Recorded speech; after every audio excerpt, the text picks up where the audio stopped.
Hey everybody, it's me, Amelia Lady B. I am back. I am the founder of Lady B Empowerment and Millennial and Menopause, and I want to welcome you to my channel. For all those who are first time viewers, don't forget to, after you watch this video, you go watch the other two videos that I posted about my journey with endometriosis and launching millennial and menopause. And the next video is Black women and endometriosis. So let's get to our topic today. Okay, so for today's topic, I am going to be discussing mental health awareness and women who are suffering from diseases that are unseen, chronic diseases. So specifically reproductive health. So I'm going to be talking about endometriosis, PCOS, fibroids, women who are dealing with infertility, and those who are going through surgically induced menopause, such as myself. So I do have a background in mental health. I actually have a master's degree in mental health counseling. I am not a licensed therapist yet.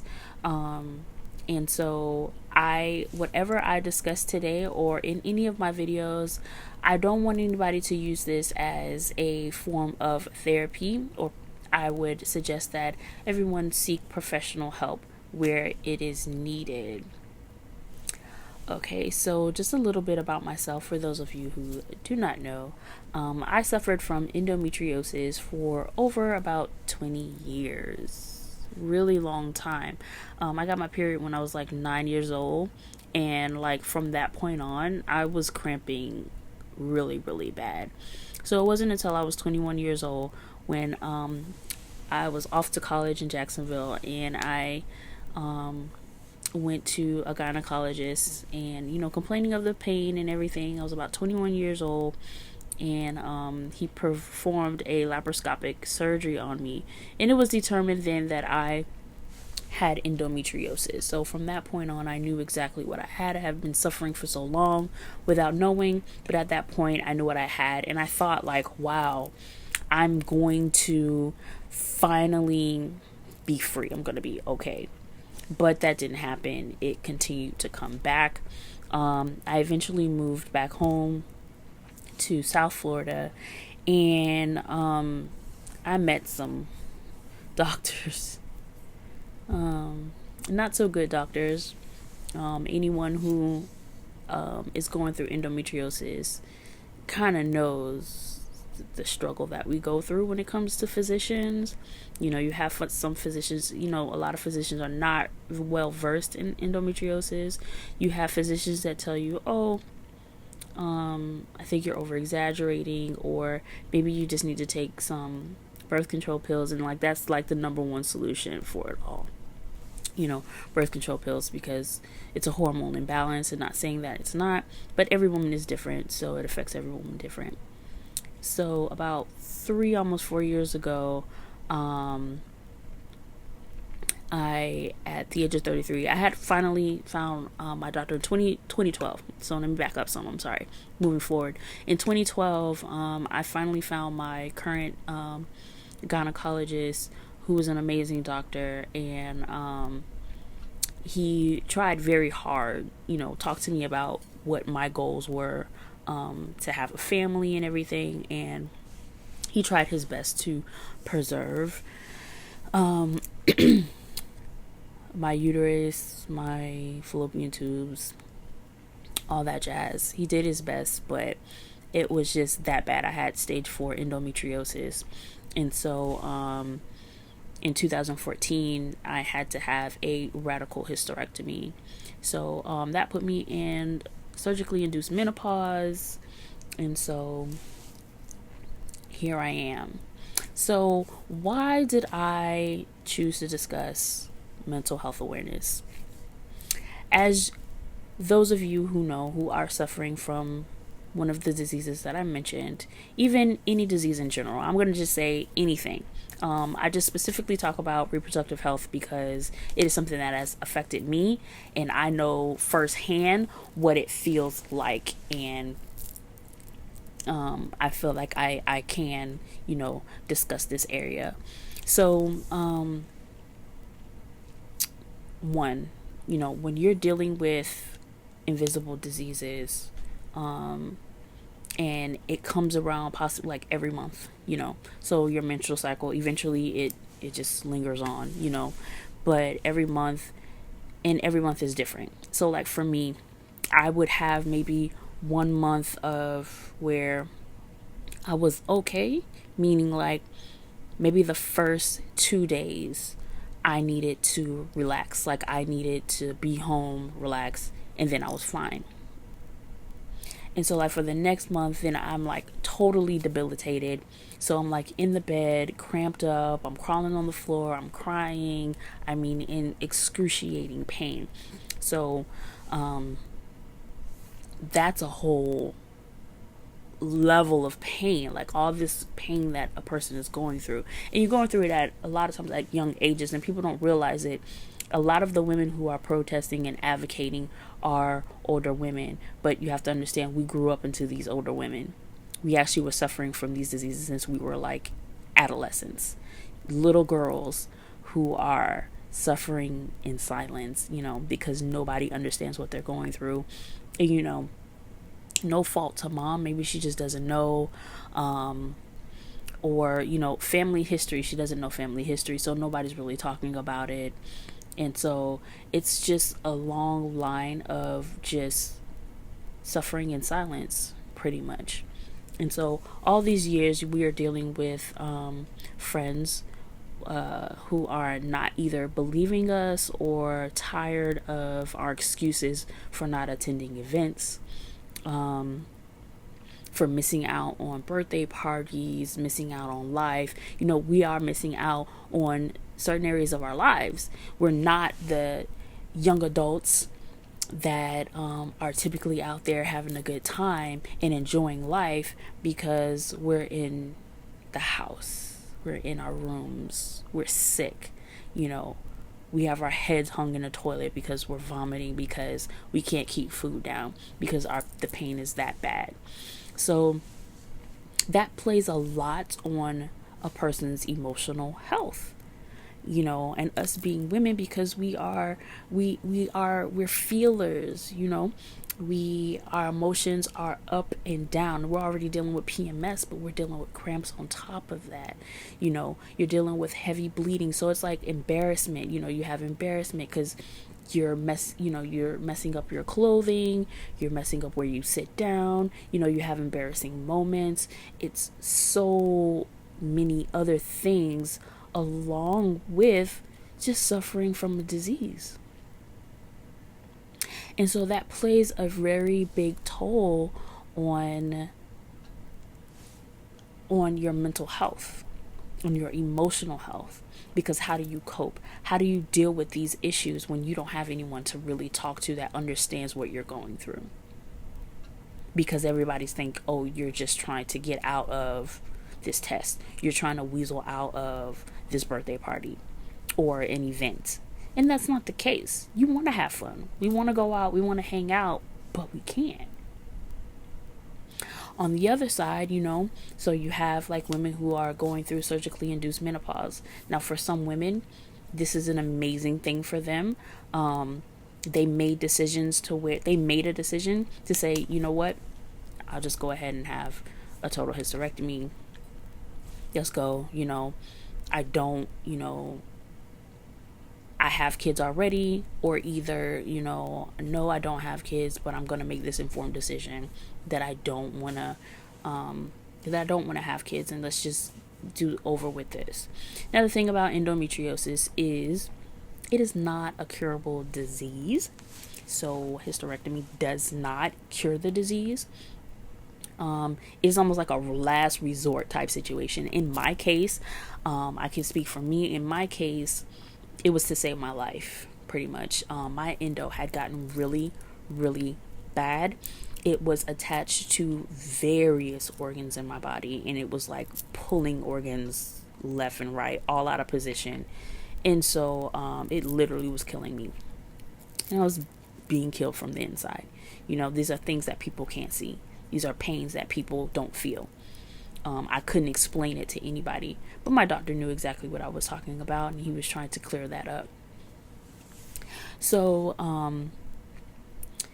women who are going through surgically induced menopause, like I said, you could either be you said you wanted this procedure, you looked at your options and was like, okay, let's go for it, I'm good. And then you have those of us like myself, and even if you did make the decision and it still hurts you, because women like me, I don't have any children, never had any kids, and so especially with me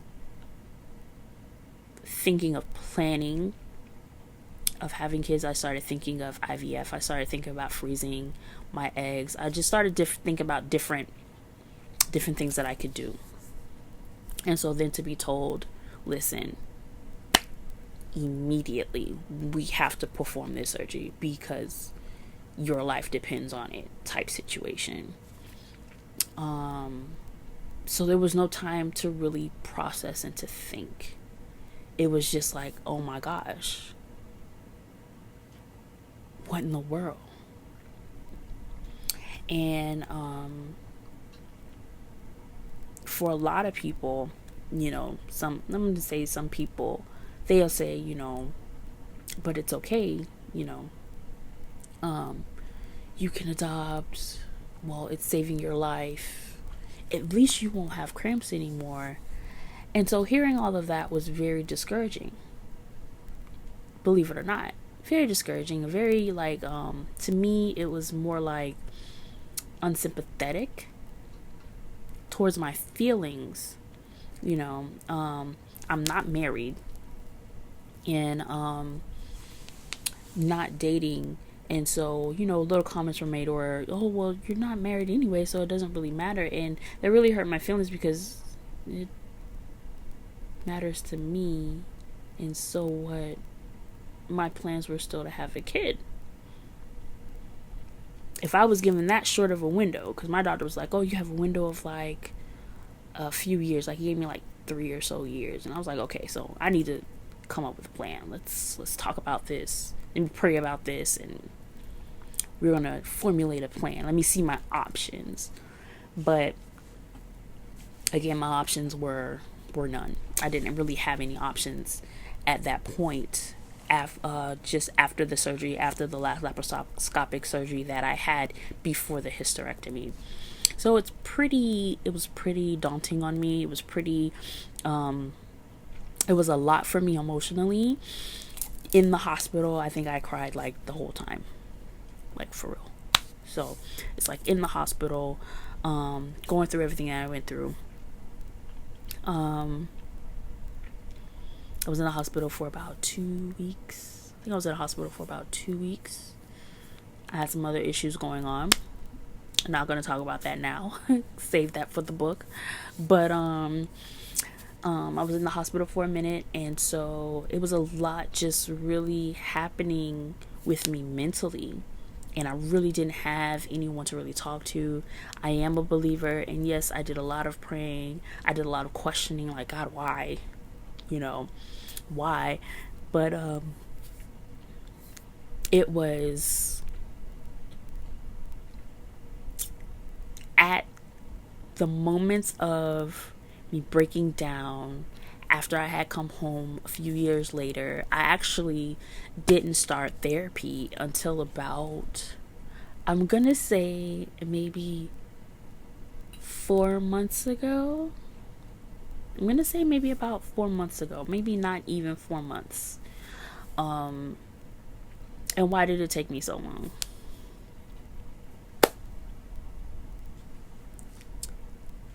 We all think we're super, so women, we think we're super women, right? Like, I can handle this. I'm good. I'm okay. I'm gonna be just fine. I'm just gonna shake it off. I'm good. Let's keep going. And then you're crying in silence. You're depressed. You're like crying in the middle of the store. You're crying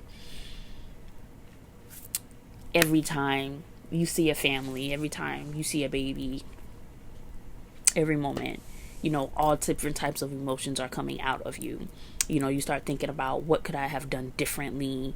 Maybe it was something I ate. Maybe I could have changed my diet. Maybe I could have done this, could have done this. And a lot of times we start blaming ourselves. So we go into a guilt mode. We go into, guilt and blaming. Then we get mad at the doctor. And then we want to, start getting mad. Like, what is it that he could have did? Maybe I should have went to another doctor.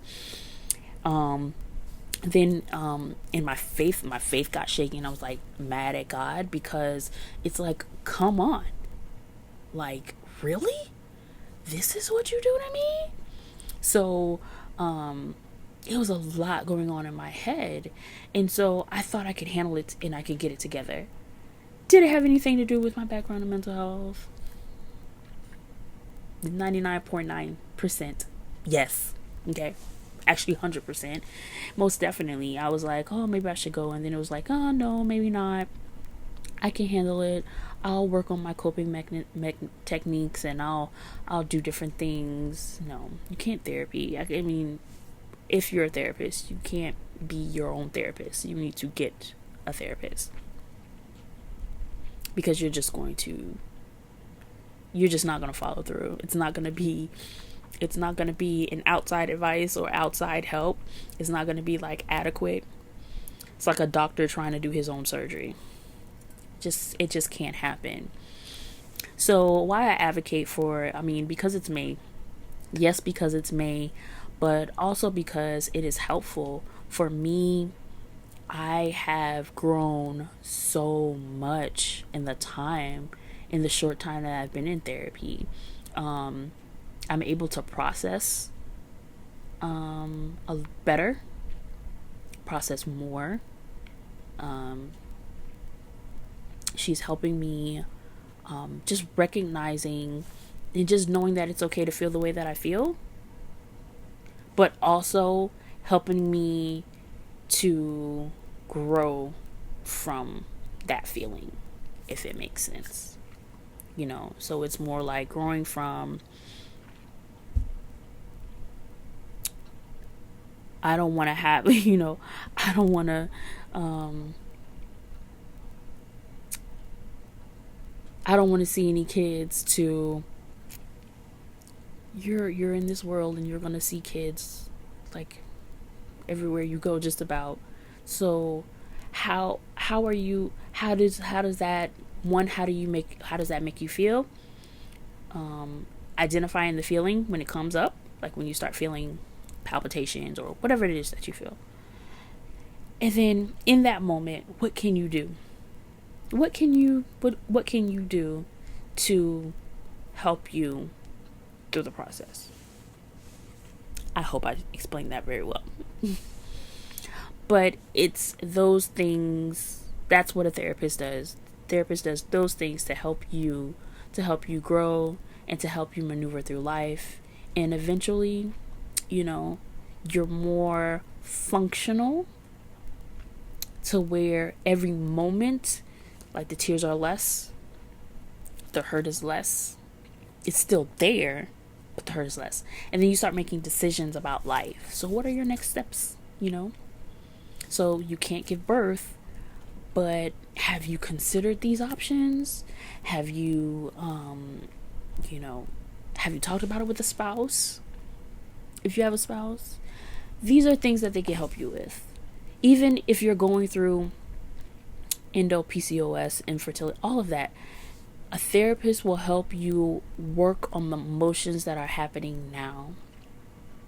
If you're having severe pain, all of that stuff, a therapist can help you there, because it is part of a mindset. It's not just pain management where you go home. And I know they have the physical therapists that help you with pain management and learning techniques on how to stretch your pelvis and different things like that.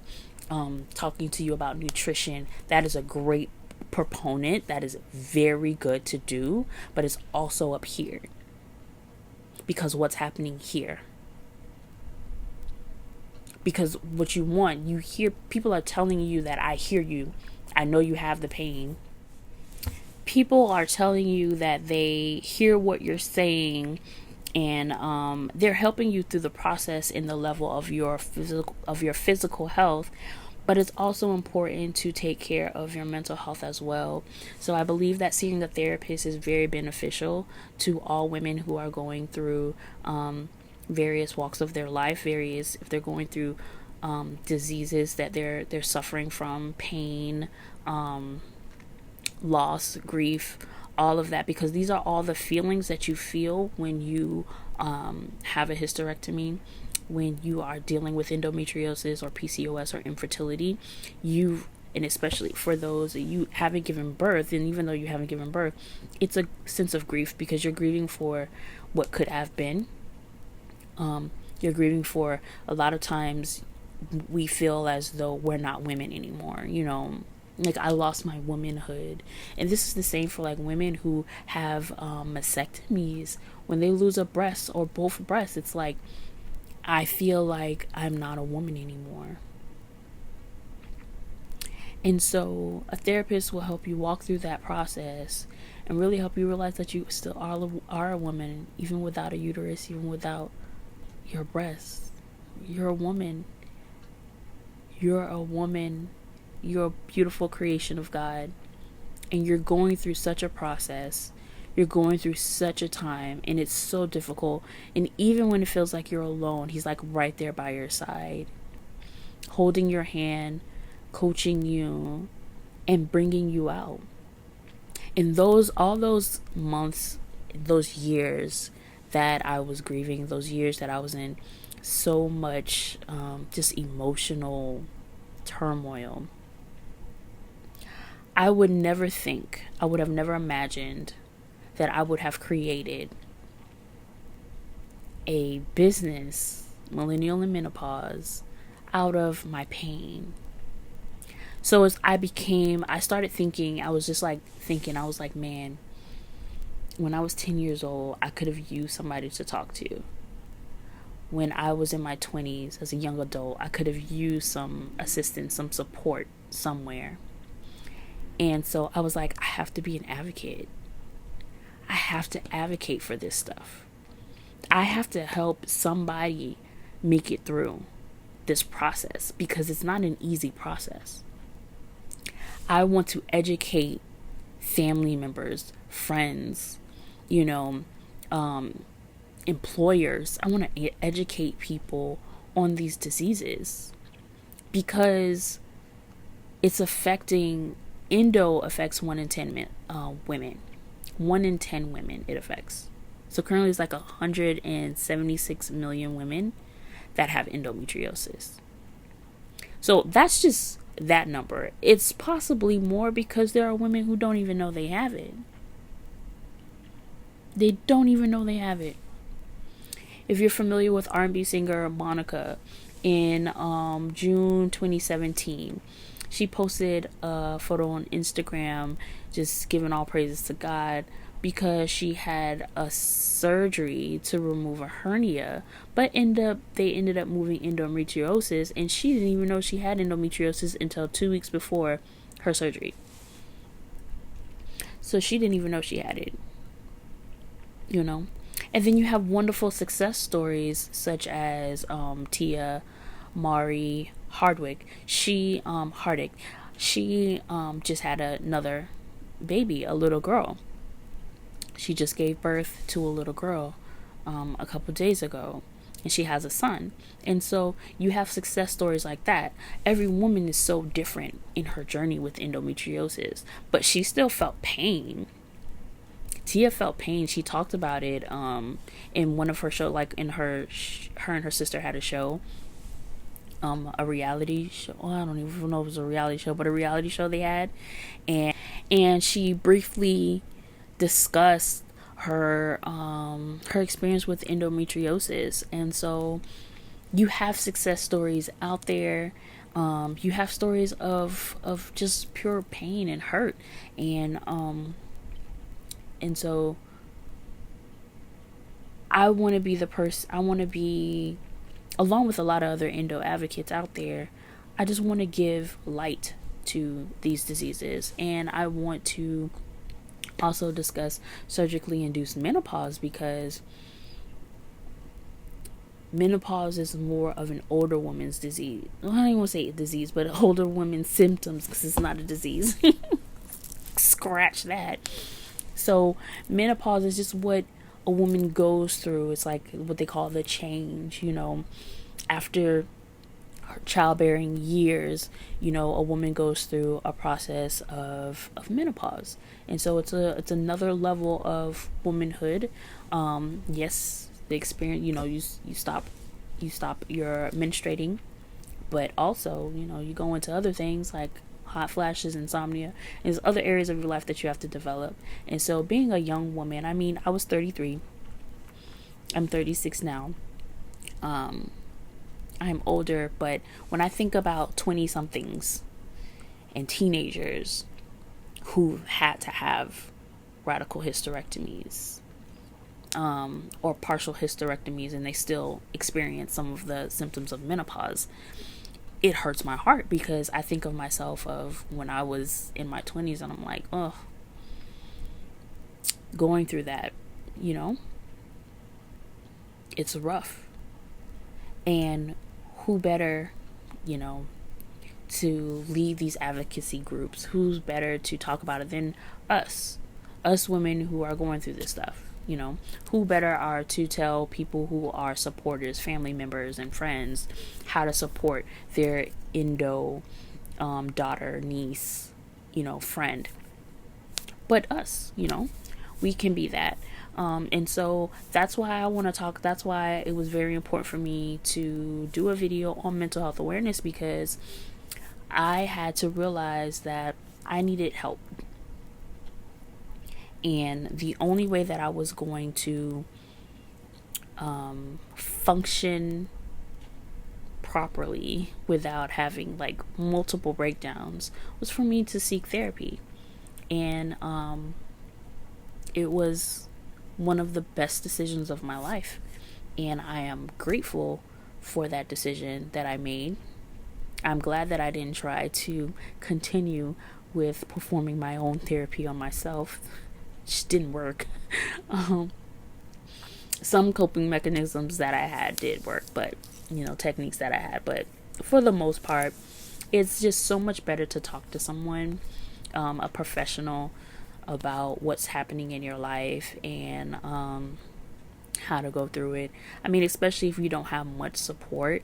And it's not to say that people aren't there for you, but maybe they're just not as there for you as you need them to be. Like, they really don't understand, and it's very hard for you to explain it to them.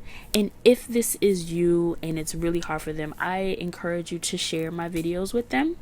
Also, head over to my website, millennialandmenopause.com.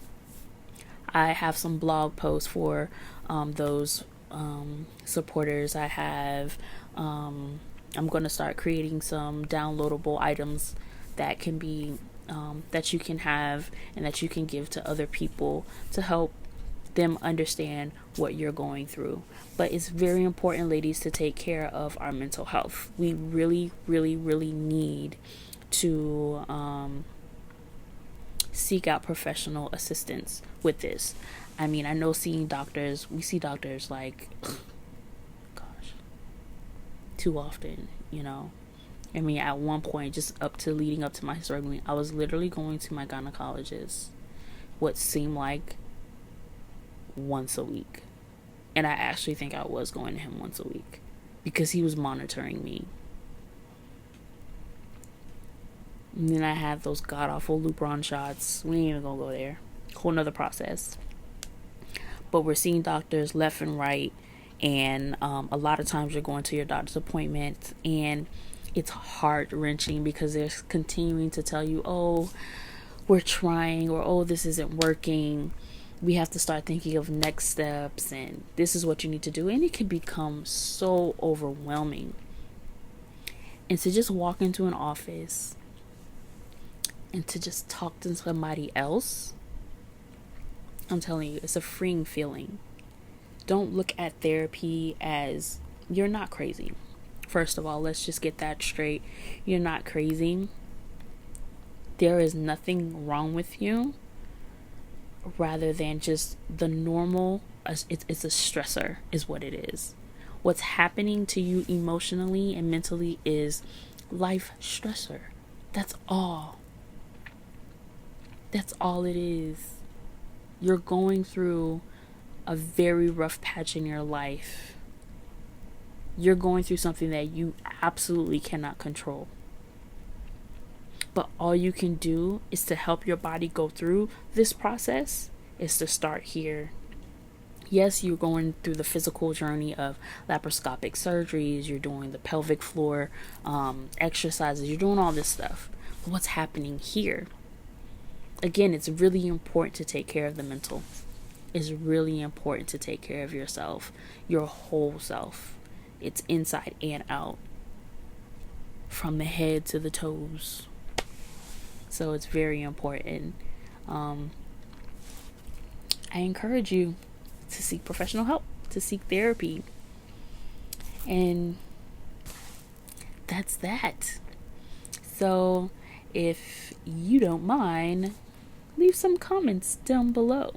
Share what you think about mental health. Tell me what you think about, I would love to have a conversation about mental health, about some of your experiences.